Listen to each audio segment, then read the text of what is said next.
Evangelis Gary Jordan. Only because of what he has done. Hanya karena ada dalam darahku bukan berarti aku jadi seperti itu. Karena apa yang telah dia perbuat di atas kayu salib. Mungkin dalam darahmu ada trauma, ada kegagalan, ada kutuk yang mungkin membuat hidupmu runyam. Hari ini saya berkata gak masalah. Karena apa? Karena darahnya mampu untuk mengubah segala keadaan kita. Dan saya mau sampaikan kabar baik. Engkau adalah anak-anak Elohim, biji mata kesayangan Tuhan. Dan kalau Tuhan sudah mengasihi saudara, gak ada yang bisa merenggut saudara dari kebesaran Tuhan dinyatakan dalam setiap hidup saudara. God is love. Tuhan itu kasih.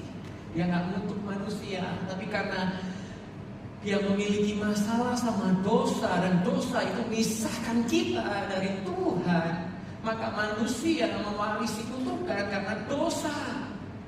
Tetapi justru kutukan itu disingkirkan di momen, di saat ketika kita menerima Kristus sebagai Tuhan dan Juru Selamat.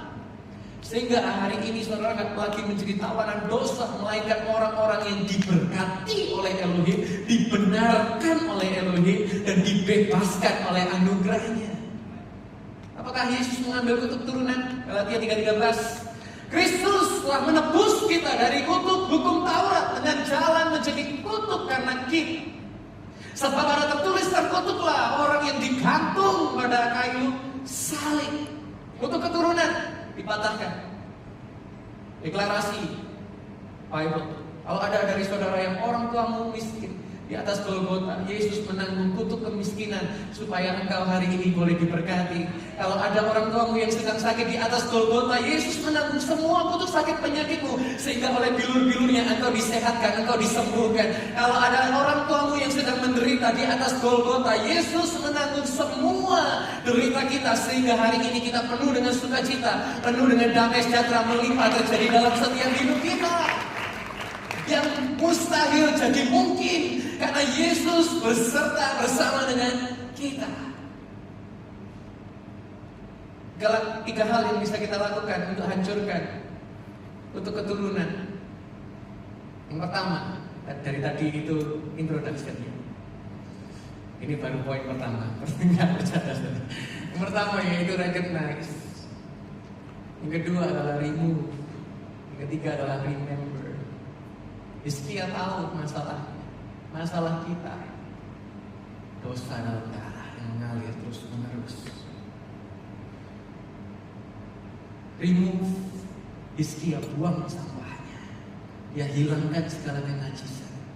Dan yang perlu dia ingat, recognize, yang perlu dia ingat, yaitu adalah ada Tuhan yang selalu senantiasa menolong Hizkia dalam keadaan apapun yang terjadi dalam hidupnya. Ingat, hari-hari ini dalam darah kita mungkin ada yang tak baik, tapi semua sudah ditanggung oleh darah Kristus Yesus di atas kayu salib. Dosa yang merah dia putihkan menjadi seperti salju. Seburuk apapun masa lalu, hari ini deklarasi saya, masa depanmu gilang gemilang bersama dengan Tuhan. Engkau punya anugerah, engkau punya mukjizat, engkau punya kebesaran Tuhan jadi dalam nama Yesus. Percaya kita, tangan yang paling mulia bagi kita. Saya